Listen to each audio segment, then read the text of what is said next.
आयुष, चिकारा जी और जसविष्ट जी, राधे राधे महाराज जी। जी राधा वल्लभ, श्री हरिवंश महाराज जी, आपके चरणों में कोटि कोटि प्रणाम। महाराज जी, कठिन परिश्रम, नाम जप के बाद भी असफलता मिल रही है, ऐसा लगता है चीजें हमारे विपरीत जा रही हैं। कितने नाम जप करते हो? कौन सा भी साधना हो गई तुम्हारी, विपरीत जा रही। किसे विपरीतता कहते हैं? बच्चे हो अभी, विपरीतता किसे? जो तुम चाहो वही हो जाए। इसके लिए तो पहले अपने सर्व पापों का नाश करो। इसके लिए पहले ऐसे तेजस्वी बनो, ऐसे महान बनो कि सृष्टि के चक्र को भी रोकने की सामर्थ्य आ जाए, तब तुम अपने जीवन चक्र का परिवर्तन कर सकते हो। सोचते हो ऐसे विनोद नहीं। सहना सीखो, विपरीतता को अनुकूलता में भाव के द्वारा बदल दो। विपरीतता को रोक सको ऐसी सामर्थ्य। रोक लो रात को। आज तक कोई रोक पाया है तो विपरीत दिन बना रहे, कितना बढ़िया लगे। विपरीतताएं प्रकृति का स्वरूप है। कभी सुख आएगा, कभी दुख आएगा, कभी उन्नति आएगी, कभी अवनति आएगी, कभी जय होगी, कभी पराजय होगी। सदा सबकी जय नहीं होती, सदा सबकी पराजय नहीं होती, सदा सबके पास सुख ही नहीं रहता, सदा सबके पास दुख नहीं रहता। ये एक क्रम है जो चल रहा है। उस क्रम में हमको समान रहना है।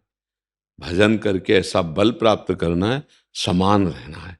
भजन का फल है विपरीतता को सह जाना, विपरीतता को मिटाना नहीं।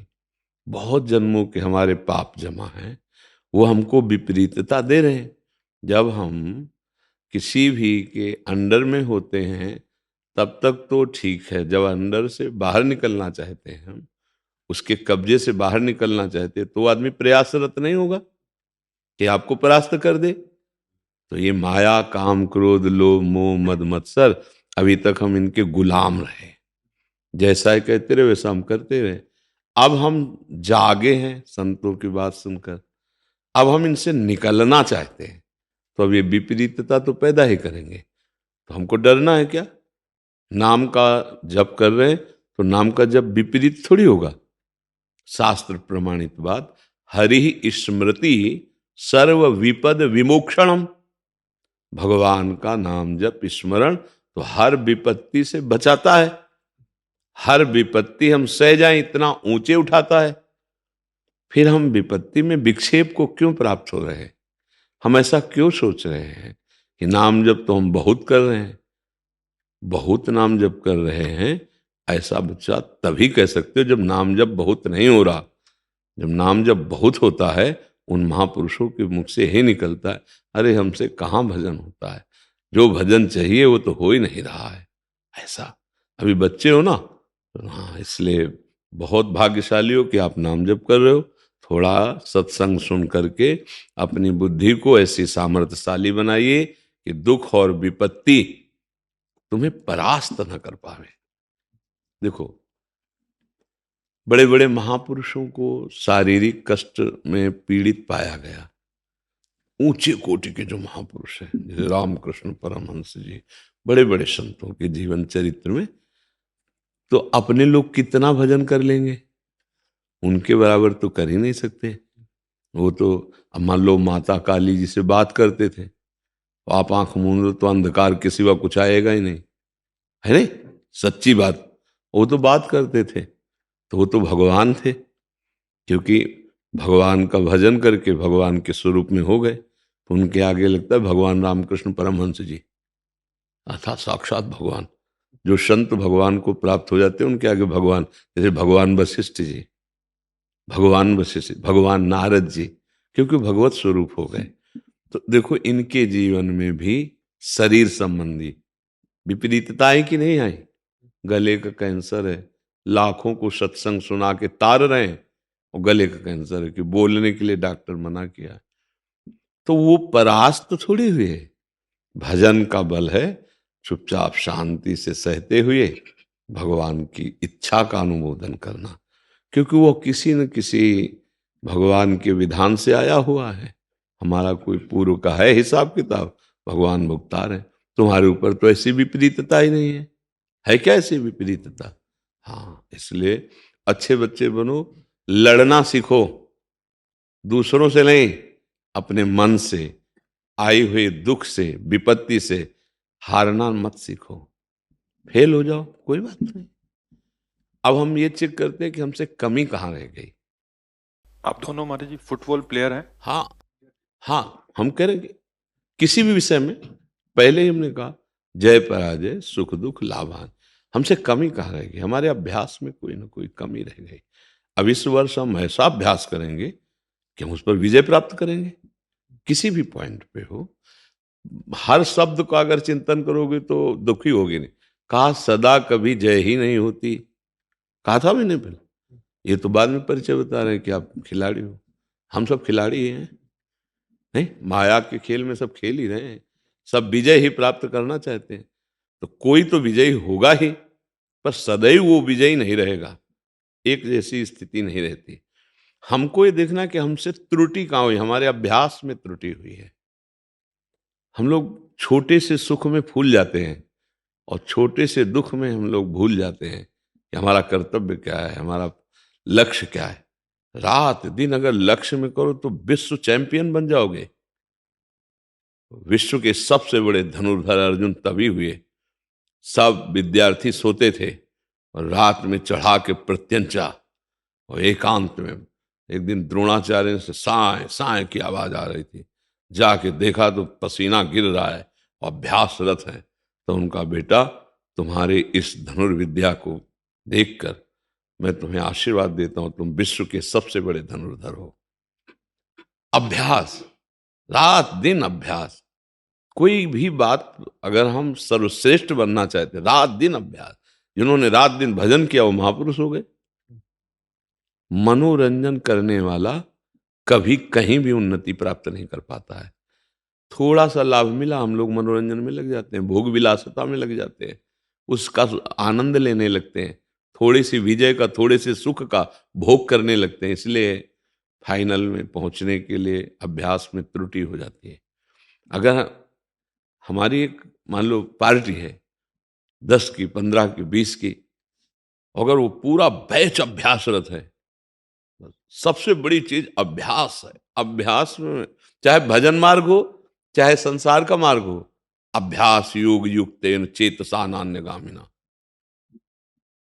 हारना किसी को पसंद नहीं है, किसको अच्छा लगता है हारना? तो फिर अभ्यास में प्रमाद क्यों किया? फेल होना अच्छा नहीं लगता तो पास होने के लिए पूरे ग्रंथ को अपनी स्मृति में बसा लो, सारी सामर्थ्य आपके अंदर। पर पढ़ने में मन नहीं लगता, भोग विलासिता, गंदी आदतें, तो स्मृति खत्म हो गई, अब क्या करोगे? तुम्हारे शरीर में अगर ब्रह्मचर्य है, तुम्हारे शरीर में अगर व्यायाम की स्फूर्ति है और अभ्यास है, तो किसी भी मार्ग में जाओ, विजयी ही विजयी रहोगे। हाँ, एक हमने देखा था, पहलवान आए थे तो वो हर जगह विजय प्राप्त करते थे। तो वहां उन्होंने चैलेंज कर दिया कि कोई भी लड़ ले। तो गांव का एक किसान आदमी जो संयम से रहता था, दंड बैठक मारता, ऐसे हाथ जाके मिलाया तो उसने कहा कि तुम किस क्वालिटी के पहलवान हो, कभी तो तुम्हारा नाम सुना नहीं। तो बोले नाम नहीं सुना, 5 मिनट में हम तुम्हें पटकेंगे। तो उनका, हम बिना नामी पहलवान से लड़ते नहीं, हम छोटे मोटे पहलवान नहीं। तो फिर वहां के लोगों ने भी कहा कि तुम्हें लड़ने से मतलब कि नाम से मतलब है? जैसा उसने कहा था, 5 मिनट में ऐसे ऊपर उठा के बोरा की तरह धम में से रख दिया। बाद में उसने एकांत में बुलाया उसको और कहा, ऐसा क्या तुम? तो उसने कहा कि रोज मैं अपने व्यायाम को भगवान का भजन समझता हूँ और संयम से रहता हूँ। तुम्हारे शरीर को देख करके हम समझ गए थे कि तुम्हारा शरीर भोग प्रधान है। बोले इसीलिए हमारी हिम्मत आ गई कि हम तुमको पटक देंगे। तो अब जब यश कीर्ति होती है, रुपया मिलता है, तो मन मनोरंजन में जाता है। और वो एक गरीब आदमी दंड बैठक मार के संयम से रह के पटक दिया उसको। मतलब आपका अगर जहां विजय प्राप्त किए तो आप फूल गए, और जहां यश हुआ तो हम अपना लक्ष्य भूल गए, इसीलिए फेल हो जाते हैं। अरे तुम भगवान के अविनाशी अंश हो, अभ्यास करो, जो चाहो कर सकते हो। ये शरीर जड़ है, जो चाहो कर सकते हो। अभ्यास में बहुत बड़ी ताकत है। हम फेल तभी होते जब हमारा अभ्यास कमजोर होता है।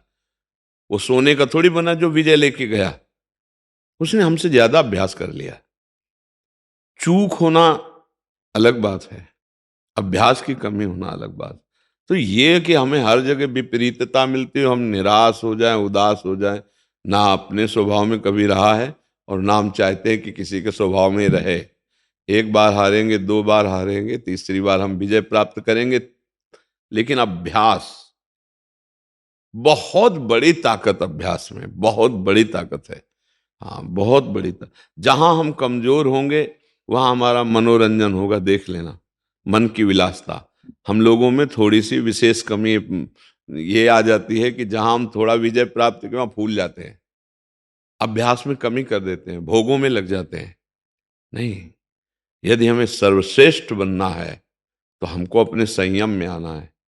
एक बल्ब में ज्योति लाने के लिए एक वैज्ञानिक बहुत मेहनत और एकाग्रता करता है, प्राणों की बाजी लगा देता है कि अगर ये नहीं हुआ तो न खाऊंगा न पीऊंगा, प्राण त्याग दूंगा, पर इसका अनुभव वो सब सरसब्ज हो जाता है।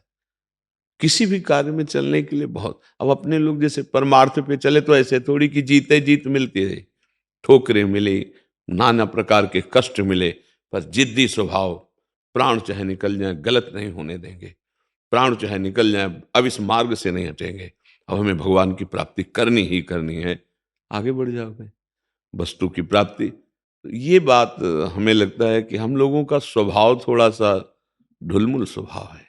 हम देखते हैं जहाँ थोड़ी विजय मार उत्सव मनाए चले जा रहे हैं और उसी में भूल गए, भोगों में लग गए, अभ्यास शिथिल हो गया, परास्त हो गए।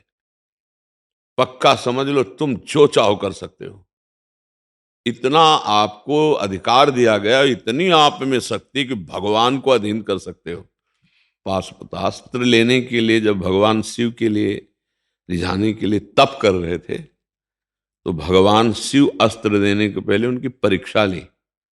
किरात वेश में आए, एक शूकर रूप रख करके राक्षस अर्जुन को मारने आ रहा था, तो अर्जुन के नेत्र खुले, तुरंत गांडीव में संधान किया, धनुष में बाण, और जे ही मारा तो एक साथ लगा। भगवान शंकर किरात वेश में, उनका भी बाण उनका भी बाण। किरात वेशधारी भगवान ने कहा, मेरे लक्ष्य को तूने कैसे भेद दिया?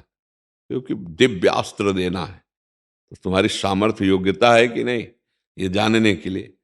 तो उनका नहीं, ये मेरी तरफ आ रहा था इसलिए मेरा लक्ष्य था, मैंने इसे भेद दिया, वार्ता हो। तो उन्होंने कहा किरात से अर्जुन ने कि तुम्हें पता नहीं मैं कौन हूं, मैं गांडीव धनुषधारी अर्जुन हूं, और मेरे लक्ष्य को दूसरा कोई वेध करके मेरे से बात करे और जीवित खड़ा रहे, ये तो तू मतलब कृपा मना कि इतनी देर खड़ा रहा, नहीं तो अब तक तेरे को मार डालता। तो उनका बढ़ बढ़ के बातें मत करो, हम जंगली किरात हैं, तुम जैसों से बिल्कुल नहीं डरते, क्योंकि भगवान शंकर थे ना। अब युद्ध शुरू हुआ, अब अर्जुन अपने बाण संधान करते रहे, भगवान शंकर के शरीर में बाण ऐसे जाके विलीन हो जाते कि जैसे गुफा में कोई प्रवेश कर गया हो। अब अर्जुन के होश उड़ गए कि ये किरात कैसा है, ना कोई घाव ना कोई, बाण ऐसे जाते हैं, अंतर ध्यान, पूरा तूणीर खाली हो गया, और जबकि अक्षय तूणीर कि चाहे जितने बाण संधान करो तो वो खाली नहीं होगा। तो धनुष की कोट से मारा तो धनुष भी लीन लीन हो गया। तब घूंसों से प्रहार शुरू, भगवान शंकर को हर कोशिश करके परास्त करने की पूरा बल लगाया, पर भगवान शंकर जो किरात रूप में थे, उनके प्रहार से अर्जुन के शरीर टूटे, तो उनका दो दो क्षण, केवल 2 क्षण रुक जा, तो एक बार मैं अपने आराध्य देव की आराधना कर लूं फिर तेरे को बताऊं। ठीक है, तत्काल उन्होंने रच का लिंग बनाया भगवान शिव का, और 2-4 पुष्प उस जंगल से लेके, और जे ही ऐसे माला डाली तो ऐसे देखा तो भगवान किरात के रूप में थे। तो उनका प्रभु आप? तो उनका हाँ मैं ये देखना चाहता था कि तुम मेरे अस्त्र को लेने योग्य हो कि नहीं। तब पाशुपतास्त्र भगवान शिव ने प्रदान किया। मतलब कोई भी पद, कोई भी स्थिति ऐसे खिलवाड़ में नहीं मिल जाती, उसके लिए हमको मेहनत करनी पड़ती है। तो आप इतने उत्साहित होइए, इतना दृढ़ अभ्यास कीजिए, तो आप देखिए विजय तो आपको चूम लेगी, चरण चूम लेगी। अविनाशी आप हो, भगवान के अंश हो, जितनी एक बहुत बड़े महात्मा में सामर्थ्य वही तुम में है। कोई ऐसा नहीं है जिसके अंदर भागवतिक सामर्थ्य ना हो। हम लोग अपनी सामर्थ्य को भूले हुए भोगों में रहते बच्चा। छोटे छोटे क्षणिक भोगों में अपनी शक्ति का ह्रास कर दिए तो हम हार गए, निराश हो गए। हारना हमें शिक्षा देती है कि हम में कोई त्रुटि है। बिल्कुल नहीं, हारना नहीं, बिल्कुल। पूरे जीवन में हार किसी को पसंद नहीं है, किसी को पसंद नहीं, पर हार क्यों जाते हैं? बस इस बात को अगर ध्यान रखो तो जीत जाओगे। एक बार अगर हमें किसी ने परास्त कर दिया तो अब हमको जी जान की मेहनत करके उसको परास्त करना है। ऐसे ही हम लोग हैं, काम, क्रोध, लोभ, मोह, मद, मत्सर, ये छोटे मोटे वीर हैं, पूरे त्रिभुवन को जलन, अशांति, इनकी इनकी प्रहार वृत्ति भगवान का नाम स्मरण करते हुए, सहते हुए, फिर धीरे धीरे सब भाग जाते हैं हृदय से, हृदय निर्मल हो जाता है। इसलिए विपरीतता, पराजय, अपमान, ये हमारी उन्नति के लिए आते हैं। अगर इसे नहीं समझ पाए तो निराश होकर जीवन आपका व्यर्थ चला जाएगा। हर अपमान मुझे उठाने के लिए आता है, हर विपरीतता मुझे बलवान बनाने के लिए आती है, हर हार मुझे जीत सिखाने के लिए आती है। आप समझ पा रहे हैं ना? हाँ, नए बच्चे हो, भगवान के अंश हो, अभ्यास में उतर, भोग में नहीं। जो चाहे कर सकता है, जो चाहे कर सकता है। हाँ बिल्कुल, नाम जप कर रहे हो ना भगवान का, और ब्रह्मचर्य पर ध्यान दो। उचित, अगर गृहस्थी ब्याह हो जाए तो उचित जो धर्म के अनुसार, नहीं तो संयम में। और ब्रह्मचर्य, नाम जप और अभ्यास कुछ भी कर सकते हो बच्चा, कुछ भी। मतलब हम जो कह रहे हैं समझो, तुम ब्रह्मा बन सकते हो, तुम देवराज इंद्र बन सकते हो, तुम नारायण बन सकते हो, और फिर सुअर कुत्ता भी बन सकते हो, नाली की कीड़ा भी बन सकते हो, प्रेत बन सकते हो, जो चाहो। इस समय मनुष्य जीवन है। इसलिए ये हार ऐसा नहीं कि हमारे भाग्य में लिखी है, ये हार भाग्य का विषय नहीं है, हमारी चूक का विषय है, हमारे अभ्यास की कमी का विषय है। इस समय हम भाग्य बनाने आए, भाग्य भोगने नहीं आए।